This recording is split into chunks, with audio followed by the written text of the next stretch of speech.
Hello, welcome back to the MetaMorphosis podcast. I'm your host, Milan. Not that matters. What matters more is the podcast itself and what we're going to be discussing today.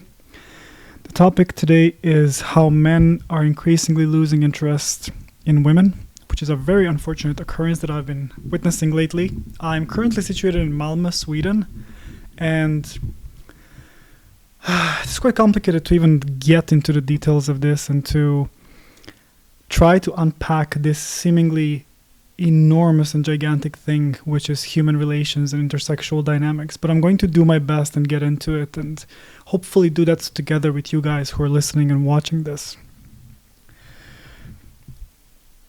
There are a plethora of reasons as to why men are losing interest in women, which again goes against our nature as men, because I highly doubt that we as men want to lose interest in women, because I speak for myself, I as a man genuinely enjoy female companionship, but I have increasingly realized that so many women that I meet, whether it was casual or that I go and approach and initiate contact as a man, I feel that there is so much unhealed trauma that I'm not projecting or blaming women for. I'm simply saying that when I go and initiate contact and communication with women, it is so obvious. None of us can hide this. This is who we are as people in our essence, and we cannot hide who we are. It is reflected through our behavior, the way we gesture, touch ourselves, how we communicate, our body language. Everything gives us away in a certain sense. Where we go, which kind of places we go to, what kind of people we spend time with, what our habits are, how we spend our free time and activities, what hobbies we have. All of these are indicative of who we are, which is nothing we should judge each other based on, but we do so regardless. And men, myself included, and men that I speak to, and as I'm active in the online community such as Manosphere and Red Pill, which have ironically and so wrongfully been wrongly defined as misogynistic. The reason this has happened, the reason communities and movements such as Red Pill and Manosphere, which are actually, as far as I'm concerned, and I'm a man who contributes to it being a good community, the reason it is labeled as such is that men are so fed up with the behavior of women that they're surrounded with, and they have every right to be so. I assume women are the same, and that they are feeling the same. And in this particular case, I see men coming together and engaging in actually openly discussing problems that they face with women. And these are really detailed explanations of what women do in relationships, of their behavior, of how they are with each other, publicly, privately. And I want to go into the deeper aspect of this, and I want you guys to listen very carefully to what is being said here, because it is no intention of mine, and it is no intention and purpose of this podcast to offend women or attack women or shame, blame, guilt trip, whatever. I am a man, and I definitely do have personal biases as such, characteristic of my sex and my personal experience. However, I do not want that to be the limiting factor for you who is listening to this, and I want you to set out on your own personal journey, and for me to just be a vessel and a mirror for you to explore that. The reason I'm increasingly losing interest in women is simply because of the amount of resistance and negative emotion that comes as a result of being around women. Of course, I'm not saying all women, I'm not saying that all women are like that. I'm saying that as someone who is highly perceptive, and I'm going to say intelligent, but not in the sense of IQ. I will say intelligent as in bodily intelligence and understanding and perception emotion and my ability to regulate my emotions and to perceive environment clearly. So more like reason when I say intelligence. So please don't get me wrong on that one. I know that's a sensitive thing to say for most people. And as such a man who is also independent, has his own thing going on for himself, I am genuinely wanting to maintain that, to be in my peace, to preserve that peace. And when women, because I don't approach women anymore, not because I don't want to, I initiate contact, but I let women approach me. Not because I'm some kind of a prize or because I'm playing a game, but because I can no longer afford, because I'm 30 years old, I can no longer afford to read mixed signals from women who are so fragmented, as most of us are, to the point where they don't know how to communicate clearly with men and how to communicate their intentions and interests. Because women also struggle with not seeming like they're easy to get, but at the same time, they do not want to be perceived as someone who is just too hard to get or someone who is just not the way they are. And believe me, we're all human. We're all in the same game together. We cannot get away from this. We cannot keep playing the games with each other and pretend we're something we're not. But when I go and talk to women, I often leave conversations with women confused. I often leave the conversations with women with nothing to hold on or to say it was substantial. Most women I speak to, and this is just a personal experience, not a judgment of women, are not generally informed about what goes on in the world. They are not interested in important things of the society. They are very, very, very interested in and invested in themselves. And this is nothing bad per se. This is simply their existential imperative and always has been. Because in order for women to survive, they had to focus on themselves. They had to provide for themselves regardless of the means that they choose, whether if it's marriage, if it's finding a husband. But this has changed from the 1960s and the instigation of birth control and the rise of feminism, because now women who do not, and I'm using this word very carefully, use men to leverage their social status and increase their survivability, now they have an even bigger challenge, which is that they need to now be on their own and try to make it on their own. Which is, if you're a man or a woman that is in her masculine and having to provide for herself, you know how this is. You know that this is a Promethean task, and it is not easy to provide for oneself and to sustain oneself and be on one's own. Solitude is different than loneliness, of course. If you choose solitude, if you are grounded in yourself, if you are the best version of yourself, you're taking care of yourself, nurturing yourself, really, really taking good care of yourself, that's a completely different point. But I think most of us are not there, are not healed. We're very fragmented, we are very lost, and we seek security somewhere outside of ourselves. We seek it in money, in financial stability, a good apartment, always better and better, and that game never ends. That applies in relationships, unfortunately, too. I believe the most important thing, before I continue, the message that I want to say to men, is that the most important thing is for you to take care of yourselves. If you're a man, work out. It's not that difficult. It's actually quite enjoyable when you get used to it. Eat well, sleep well, take care of your skin. Believe me, the older I get, the more I learn to take care of my skin. And I had no idea how to do that before. But I was blessed with a good skin, so I'm quite grateful. And just be a decent human being. And I promise you that good things will happen to you. And of course bad. I mean, there's no rules. But in terms of women, you will have that mental space to, when the interaction with a woman is over, for you to actually do a reflection and overview of what has happened and to make a choice. And believe me, you become a very powerful man when you, first of all, learn how to say no to women, and two, when you're in the position to say no to women, out of one of the two reasons. The first would be that you actually have options available, that you are a man of value who other women value as well and respect, and that you know that there are options that are better than you, than what is currently offered, and you can always respectfully and gratefully thank the woman for giving you her attention and time, but choosing to invest in yourself and pursuing what is best for yourself.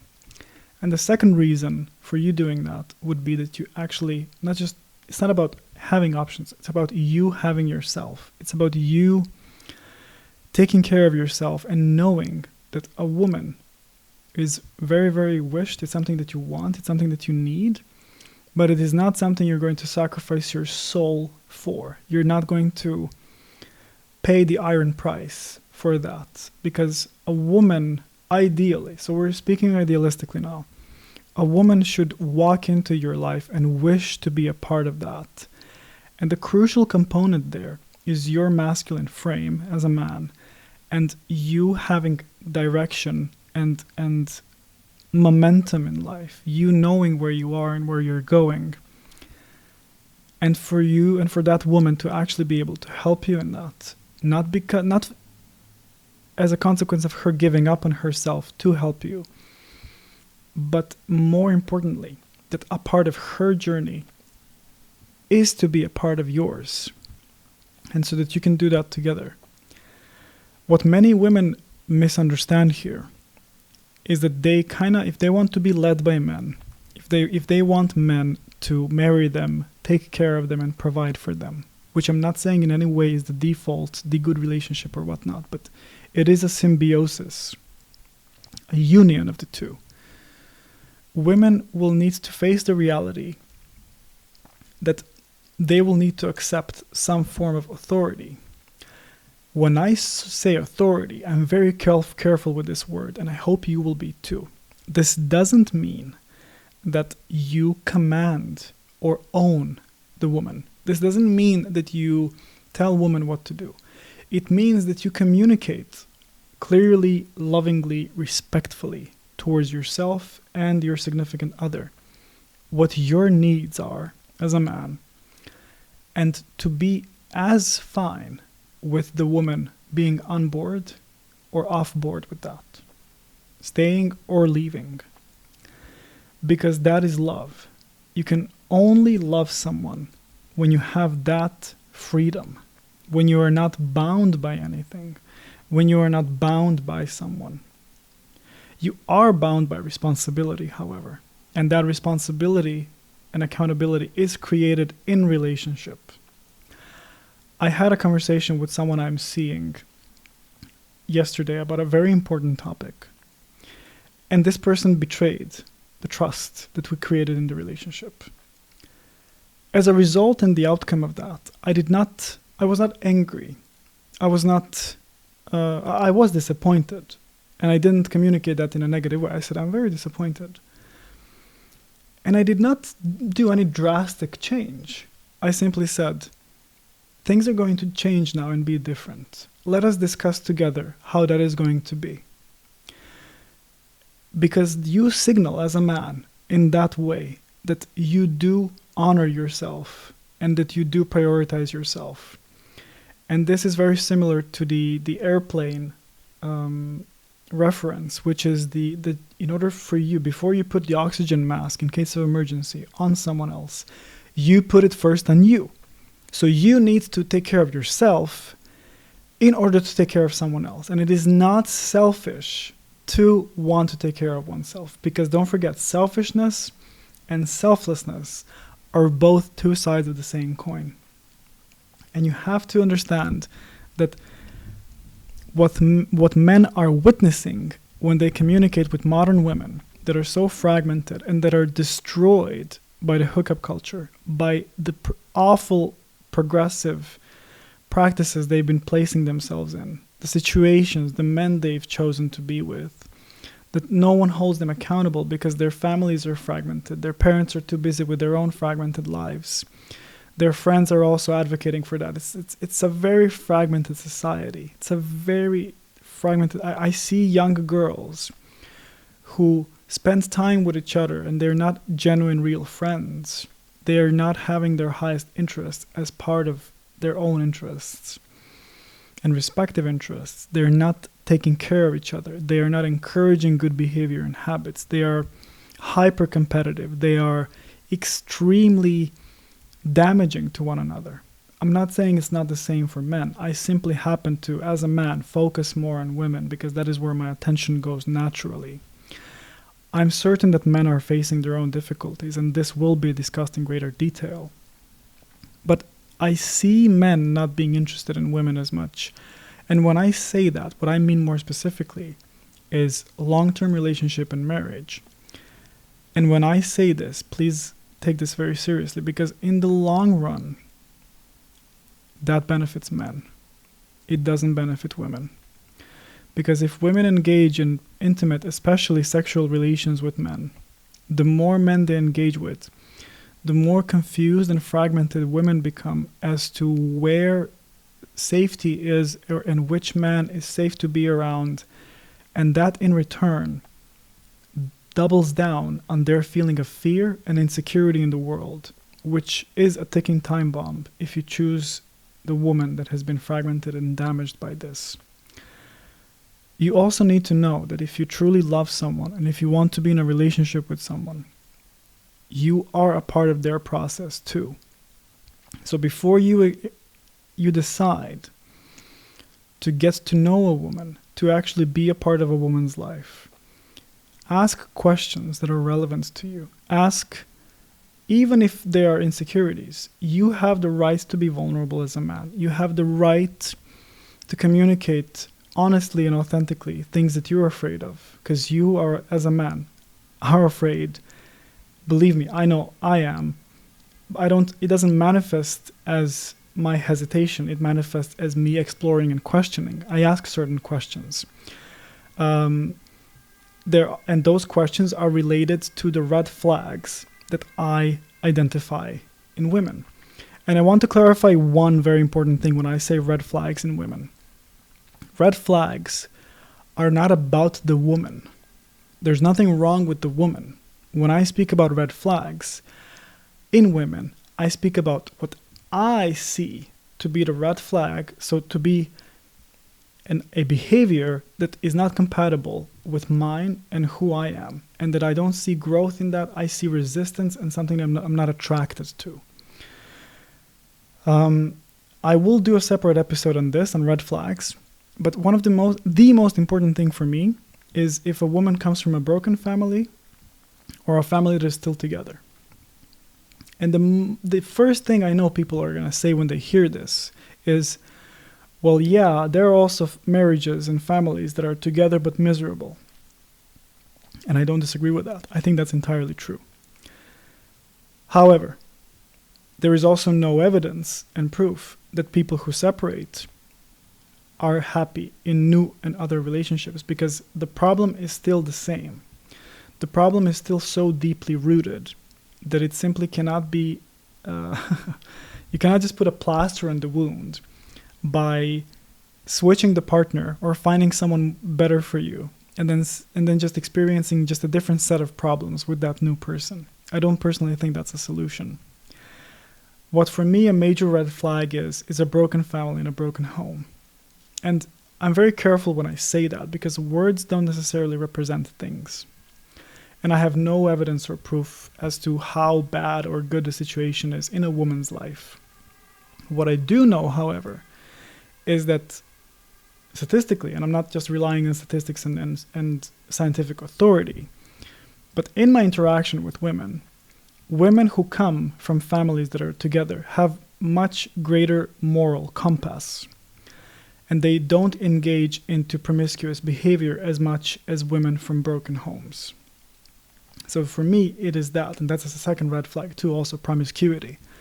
So women who are coming from homes that have both parents, and they have been a part of that actively, so they have received support from both parents and love and whatnot, they will not engage in promiscuous behavior or any kind of sexual behavior with men who are married, with men who are in relationships, because they will actually know the sanctity and value of such relations, and they will recognize a personal responsibility in maintaining that, because they themselves know the value of what it means to maintain a healthy relationship and a home, and how to build a home. I unfortunately had an experience like that when I met a woman who did come from a broken home and who did engage in a sexual interaction with a man who was married, and she did it more than once. And when this woman wanted to instigate a relation with me, I sensed that there were so many things were off, because of course, as a highly empathetic person, my scanner, my radar is up all the time. It's not me seeking danger, it's me just knowing something is off. And whenever I wanted to go into that and discuss that particular topic, that would be met with so much resistance. Without going into too much detail, it turns out I was right. It turns out that the exact thing that I was suspecting of happened, which is that she manipulated people by hiding what has happened. And I don't blame her for that. I simply think that that won't get me anywhere. And I had to leave that relation. I had to just not... Forgiving is not even a part of that, because there's nothing to forgive this woman for. But you do choose as a man what is best for you, and whether you want to engage with women who are breaking a home or building a home, who know how to build a home. And you will know that when you sit and talk to women, what their values are, what they value in life. And I know that there's a lot of confusion as to, okay, can a woman be okay and high value if she doesn't want family? And I say that's up to you as a man. If you don't want family, which I'm sure you will anyway at some point, but it's up to you, you can do that too. But you need to ask yourself, for what reasons are then you entering a relationship with this woman? Is it only based on her physical qualities, beauty, and so that you can feel good about yourself? Or are you genuinely interested in growth and you want to grow with this person and explore life and experience life and help each other expand that experience without chasing anything, without attaining anything, simply growing together and supporting each other? And in order for you to do that, in order for you to find these women, or rather for these women to find you, you're going to have to do some work. And that work, and here this is the most beautiful thing about life, that work is you showing up for yourself. That work is you getting up on time that you said you want to get up, going about your day, doing something you love, like me doing this podcast. And there have been women who approached me in my life just because I have this podcast and they want to be on it and they want to be a part of this. They want to be a part of what I'm creating. And I'm not bragging about it. I'm saying it, that you as a man, when you create something of value, people will recognize that and people will identify value in that and people will come to you and want to share that value. Now, don't take people at face value for that. They want their own, they have their own interests in doing that, as they always do. And you have to hold people accountable to be able to communicate that. Work on yourself. Be a good man to yourself. Be someone you would like to date and be with in a relationship. Not based on the things you deserve, but based on the value you provide. What is the value that you as a man provides to women? Because a lot of women today and a lot of men do not know their own value, do not know what they can provide in a relationship, do not know their qualities. As a man, and why women want you is for security, safety, and provision mostly. And that might be a harsh reality for many men to digest and to understand. But it is nothing strange, because we also want certain things from women too. And we are different in that aspect. We are different in those regards, because we are much more direct in communicating what we want, but we are very shamed. We are heavily shamed as men when we express what we want. And moralism is used against us very often, which is why we decide to also walk away from women and just not be as interested, because when we express vulnerably our values and what we want, then there is a separation and division in that, manifested as resistance, disgust, and shaming. And we need to have that open discussion together and to sit as men and women and understand what it is that we want from each other. As a young man, 30, I consider myself not too young. Of course, 25 would be perfect, but I'm 30 and my value increases over time anyway. What I want from women is purity. Purity of heart, purity of soul, purity of body. And in the case with older women who have had more experience and have had more trauma as a result of that, then you might not be making a good gamble or a good choice. And it shouldn't be a gamble. And you have the right as a man, if you want to choose and be with younger women, to do exactly that, because no one has the right to shame you for that. Choose exactly what you want for yourself and believe that that is what's the best for you, because the only way you can tell if it's the best for you is how you feel about it. And this is the same thing women will tell you, but they will not like when you tell it authentically. And when you say, hey, I feel better around younger women because they make me feel more appreciated and respected, and they're more nice and they're more loving and they're less traumatized, because it hurts a woman who is not like that to hear such a thing. But nonetheless, you need to take care of yourself and focus on yourself. You need to choose women very carefully. I know you might be one of the guys that is losing interest in women because of many life circumstances, and you're afraid and you're whatnot. You're welcome to express your voice in this podcast. I speak about this very openly. And we meet as men and discuss these things. And if you want to be a part of that, do reach out. You're very welcome to do that. And please share this message to people, to other men, to women too, because we're in this together and we need to understand this together too.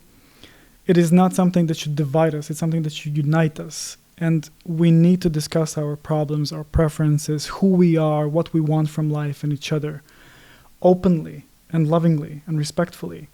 And even if there is anger, even if there's frustration, all the emotions, we let that be a part of that, and we discover what the truth is together.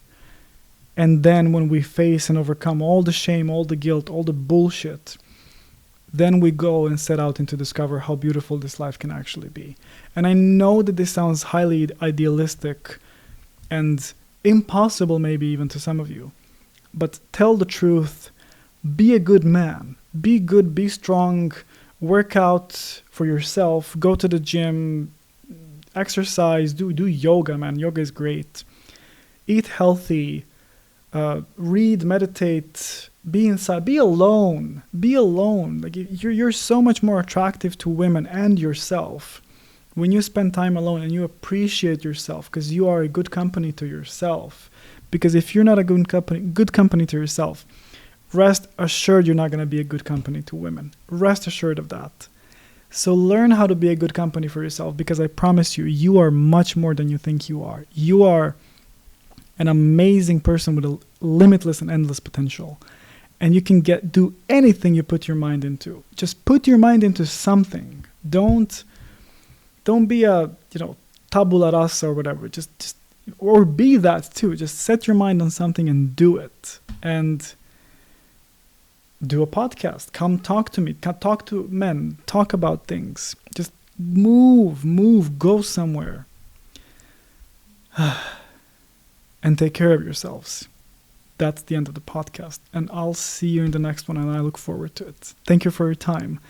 If you like this video, please share it. And if you like this channel, please subscribe so that the algorithm can find the right people. As always, thank you, and bye.